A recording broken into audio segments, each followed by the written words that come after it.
안녕하세요. 공부하는 엄마 아빠 공부아 공부입니다.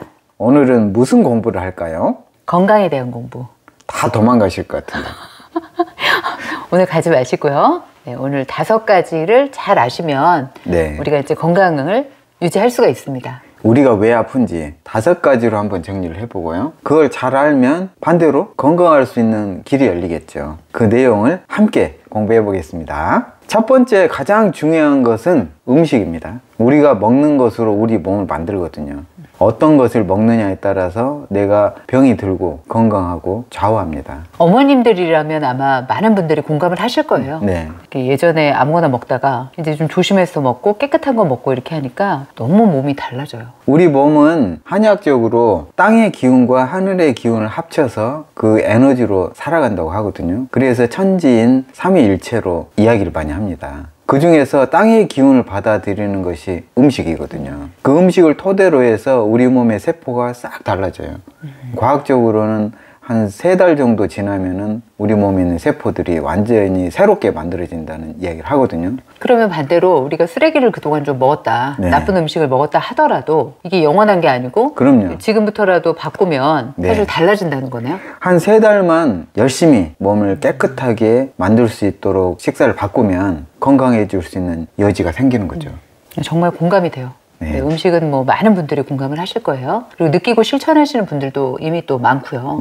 음식을 깨끗한 거 먹고 몸에 좋은 걸로 이렇게 먹다가 막 아무거나 드시는 분들 있잖아요. 그런 거 이제 보면 좀 무서워요. 일단은 뭘 안 드셔야 되냐면 입에 당장 맛있는 건 드시면 안 됩니다. 당분이 많은 것들, 설탕 많이 들어요. 그래서 빵이라든지 이런 달달한 것들 있잖아요. 청량 음료 같은 거. 제가 아는 지인은 어떤 식으로 표현하냐면 죽은 물에다 독탄 거 이렇게 표현을 하셨어요. 그런 청량 음료 같은 것들을. 가장 좋은 것은 깨끗한 물이고요. 그 물이 우리 몸에 맞고 튀김 요리들이 몸에 안 좋죠. 기름으로 또 한 번 더 튀긴 거잖아요. 많이들 좋아하는 치킨이라든지 뭐 튀김 같은 것들, 그리고 과자들이 다 튀김이에요. 튀겨서 나오는 거기 때문에. 그러니까 그 기름이 문제예요. 그 기름이 되게 무섭다는 거를 느꼈어요. 그런 것들만 안 먹어도 절반은 해결되는 겁니다. 다시 한번 정리 드리면 어떤 좋은 걸 많이 갖다 먹으려고 하실 것이 아니라 첫 번째는 내 몸에 안 좋은 것부터 안 드시는 걸 기준으로 삼으셨으면 좋겠습니다. 그 다음에 좋은 건 더 공부를 하셔야 되고요. 그 다음에 2번째는 또 어떤 요소 때문에 우리가 아프게 되는 건가요? 제가 한의학에서 땅의 기운과 하늘의 기운 이야기를 했죠. 땅의 기운은 음식, 하늘의 기운은 호흡하는 겁니다. 저희가 호흡은 그냥 다 잘하고 있는 거 아닌가요? 우리가 다들 숨을 쉬고 사니까 뭐 숨은 문제가 없다고 생각하는데 전혀 그렇지가 않습니다. 많은 사람들이 호흡을 제대로 하지 않고 있거든요. 숨을 제대로 쉴지를 모른다는 거죠. 얕은 호흡만 한다는 말씀이신 거죠? 네. 우리가 어렸을 때는 왕성하게 복식호흡을 하거든요. 뭔가를 이루는 사람들은 다 복식호흡을 합니다. 운동선수들이라든지 성악가라든지 이런 분들은 복식호흡을 해요. 호흡을 밑으로 내려야 됩니다. 끌어내려서 깊이 해야 된다는 말씀이신 거죠. 근데 우리가 그 명상을 좀 공부했잖아요. 그 할 때 단전호흡을 배웠는데 그때 그 단전호흡을 배운 게 굉장히 도움이 되더라고요. 그럼요. 마음의 평화나 아니면 몸의 어떤 기운들이 이렇게 쫙 안정이 되는 것들을 해봤잖아요. 한글에 지혜가 많이 담겨 있습니다. 우리가 죽는 것을 목숨이 끊어졌다 하잖아요. 숨이 점점 올라옵니다. 죽을 때가 되면. 그래서 이게 목까지 올라오는 거죠. 많은 분들이 흉식호흡만 합니다. 그러면 어떤 일이 벌어지냐면 산소 공급이 몸 안에 충분히 되지가 않아요. 하늘의 청기를 충분히 내 몸으로 끌어당겨서 그 피를 만들어야 되거든요. 피를 또 맑게 하고 이런 작업들이 이루어져야 하는데 일단은 들여보내는 것 자체가 안 되잖아요. 들여보내는 것이 호흡이거든요. 호흡이 안 되기 때문에 우리가 먹은 음식을 하늘의 기운으로 합쳐서 에너지화 해야 되는데 이게 떨어지는 거죠. 호흡이 깊지 않으면 산소 공급이 안 되면서 모세혈관까지 충분하게 산소가 안 가요. 어르신들이 저희 한의원에 와서 많이 호소하는 것이 쥐가 너무 잘 나서 잘 수가 없다 이런 말씀 많이 하시거든요. 쥐가 난다는 것 자체가 근육에 산소가 원활하게 가지 않는 거잖아요. 뭐 혈액순환이 안 되는 거죠. 혈액을 통해서 산소가 가는 거기 때문에 이게 같이 가줘야 되는데 이게 충분히 안 가니까 쥐가 나는 거죠. 그래서 그 운동을 하는 것도 이게 연관이 있는 거죠. 운동을 하면 깊게 숨을 쉬게 되잖아요. 네. 힘드니까. 이것저것 난 잘 모르겠다. 그러면 좀 공기 좋은 데 가서 심호흡이라도 깊이 하고요. 가능하면 배로 호흡한다는 느낌으로 하셔야 됩니다. 잠 안 오는 분들 있잖아요. 네. 정말 힘들어 하시는 분들이 많은데 그때 다른 거 하시려고 하지 말고 불 끄고 누워서 호흡만 깊게 하고 있으셔도 괜찮습니다. 잠을 굳이 안 들어도 눈만 감고 있어도 피로가 많이 풀리거든요. 나가서 텔레비 보고 핸드폰 보고 답답하니까 막 움직이고 이렇게 하지 마시고 누워서 뒹굴뒹굴 하면서 호흡을 깊이 아래로 내려보세요. 그러면 아마 잠도 잘 주무실 겁니다. 그럼 세 번째는 뭔가요? 금방 제가 한 이야기를 연장해서 드려야 될 것 같은데요. 잠을 잘 자야 됩니다. 숙면을 취하셔야 되거든요. 잠을 자면서 우리 몸은 전부 복구가 됩니다. 네. 우리 몸에는 어차피 암세포도 생기고 염증도 생기고 여기저기 계속 문제가 생기는 거예요. 문제가 안 생길 수가 없습니다. 그러면 안 태어났어야죠. 우리가 태어난 것 자체가 문제 덩어리예요. 그러니까 우리 몸 자체가 계속 어디에선가는 암세포가 만들어지고 염증 반응이 있는 거고, 그런데 그걸 복구를 하니까 못 느끼는 거고 우리가 건강하게 사는 거죠. 그런데 이런 복구 작업을 하는 것이 잠자면서 하는 거거든요. 제가 하루에 무리해가지고 여러 가지 활동을 하거나 일이 많았던 날 있잖아요. 근데 밤에 이렇게 자는데 잠들면서 아 진짜 너무 힘들다 이런 생각 할 때 있잖아요. 내일은 괜찮을까? 괜찮을 거야 이러고 자는데 아침에 일어나면 괜찮잖아요. 네. 그런 경험을 정말 하면서 나이가 들어가니까 더 느끼는데 잠이 정말 중요하구나 하는 걸 느껴요. 네.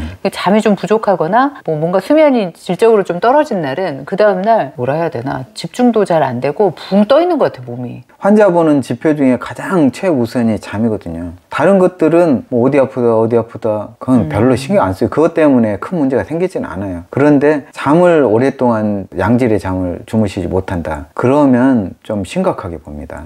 저 어제 잠을 좀 못 잤어요. 그것 때문에 또 다른 부분들이 파생될 수가 있고요. 그래서 잠을 푹 자도록 해야 되고, 잠을 푹 자려면 낮에 잘 또 생활을 하셔야 돼요. 그렇죠. 핸드폰이나 요즘은 또 이런 TV나 또 불빛이나 이런 것 때문에 이게 온전히 일찍 잠자기가 힘들어요, 도시에서는. 저희도 약속을 했잖아요. 핸드폰을 이제 10시 되면 딱 밖에다 두자. 네. 이게 무슨 지금 청소년도 아니고 이렇게 일반인들도 이렇게 다 중독이 돼 있기 때문에 많이 힘들다는 거죠. 그거에 영향을 많이 받고. 낮에는 햇빛을 충분히 보고 많이 걸으시면 좋고요. 그래야 밤에도 잘 주무실 수가 있어요. 밤에 주무실 때는 잠자는 환경을 잘 갖춰 놓으셔야 되고, 불빛은 한 개라도 있으면 안 됩니다. 암막 커튼을 꼭 쓰셔야 하고요. 저는 집에 스위치 하나도 전부 붙여버렸어요. 이렇게 테이프로 붙이고 이렇게 종이를 해서 두꺼운 종이로 해서 열었다 내렸다 이런 식으로 하거든요. 그러게 해야 스위치에서 나오는 불빛도 없애는 수가 거죠. 있는 거죠. 네. 네 번째는 그럼 뭔가요? 저는 자세라고 생각합니다. 우리 몸에서 중요한 것이 자세거든요. 자세가 흐트러지면서 몸의 이제 내장 기능도 좀 문제가 생기는 거고 같이 또 연관이 된다고 생각합니다. 피곤하다 그러면은 이게 자세 때문인 경우가 많다 하더라고요. 제가 관련된 책을 많이 읽어가지고 요즘 박사됐어요. 네. 저희가 이제 편집을 또 많이 하니까 특히 저는 또 그렇잖아요. 자세가 무너지고 나니까 여기저기 많이 아픈 거예요. 제가 그거는 확실히 공감을 합니다. 우리가 몸 튼튼 마음 튼튼 해야 되는데, 몸 튼튼하기 위해서는 자세가 중요하고요. 자세는 내가 잘하고 싶다고 되는 것이 아니라 자세도 훈련을 해야 돼요.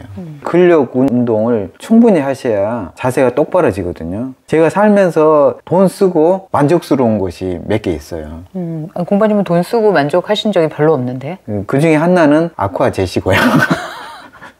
두 번째로 딱 떠오른 것은 PT 받는 겁니다. 운동을 좋아하지는 않아요. 저는 책 보는 걸 좋아하지 몸 쓰는 걸 좋아하지는 않지만, 제가 6개월 정도 선생님 모시고 PT를 하는데 제가 억지로 시켰어요. 별로 그렇게 충실한 학생은 아니지만 제가 하고 나서 제 스스로 느끼기에도 자세가 많이 달라졌고요. 잘못됐다는 걸 그전에 못 느꼈거든요. 제가 맨날 얘기해도 모르더라고요. 거북목이야 뭐 이런 얘기 해도. 운동을 하면서 그게 보이는 거죠. 돈 쓰고 내 몸에 좋은 것은 정말 저는 PT라고 생각합니다. 네. 그게 그만큼 자세가 중요하다는 말씀이신 거죠. 그렇죠. 그러니까 이제 나이가 들면서 오는 여러 가지 불편사항들이 자세에서 그 요인이 된 것들이 굉장히 많더라고요. 네. PT 하시기 어렵다. 유튜브에 너무 많잖아요. 네. 그 중에서 선생님 한 명 딱 집어가지고 따라서 하셔도 되고. 저도 있어요, 유튜브에. 비타민 심진이 네. 저희 스승입니다. 날마다 하잖아요, 제가. 네. 제가 몸이 좀 반듯해지지 않았어요, 공파님? 네, 많이 반듯해지죠. 제가 운동을 열심히 하고 있습니다. 저도 좀 반듯해지고 있잖아요, 지금. 살살 반듯해지고 있습니다. 네. 그러면 이제 5번째는 뭔가요? 몸이 했으니까 마음이 나오겠죠. 아, 네. 5번째는 마음입니다. 내가 마음을 어떤 식으로 먹느냐에 따라서 건강하게 사느냐, 건강하지 못하게 사느냐 좌우가 되는 거죠. 제가 요새 이 워치를 잘 활용을 하잖아요. 근데 지난번에 이게 지금 심장 박동수가 나오기도 하고 스트레스도 여기서 체크가 되잖아요. 근데 사실 뭐 안 믿었어요. 뭐야? 이랬는데 화가 잘 안 나는데 뭐 이렇게 화가 나고 굉장히 답답한 순간이 있었거든요. 재미로 한번 이걸 이렇게 딱 봤어요. 그랬더니 제 스트레스 지수가 막 올라가 있는 거예요. 심장 박동수도 막 뛰고 있고. 그래서 와, 이게 심리적인 거하고 굉장히 밀접하구나. 제가 그래서 공파님 말씀을 100% 믿기로 했습니다. 네, 마음 공부를 하셔야 되고 마음을 훈련하셔야 됩니다. 훈련하면 되나요? 네, 몸 근육이 있는 것처럼 마음 근육도 있거든요. 제가 좋아하는 분 중에 한 분이 김주환 박사님이라고 이번에 내면 소통 책으로 네. 너무 두꺼워서 정말 벽돌인가? 그런데 그 안에 너무 좋은 내용들이 많습니다. 네. 그런 책들은 정말 한 권씩은 집에 두고 쓰셔야 되는데 내용이 그겁니다. 마음 근육을 훈련해야 된다. 훈련하면 된다. 그리고 네. 그 훈련 방법이 있더라고요. 네. 저도 두꺼운 책이라서 겁났는데 좀 읽어보는데 막 쫙 빠져드는 거예요. 책에. 잘 읽어보도록 하겠습니다. 마음 근육을 튼튼하게 해서 세상을 바라보는 나의 태도, 그런 것들에 따라서 내 감정 상태도 많이 좌우가 되거든요.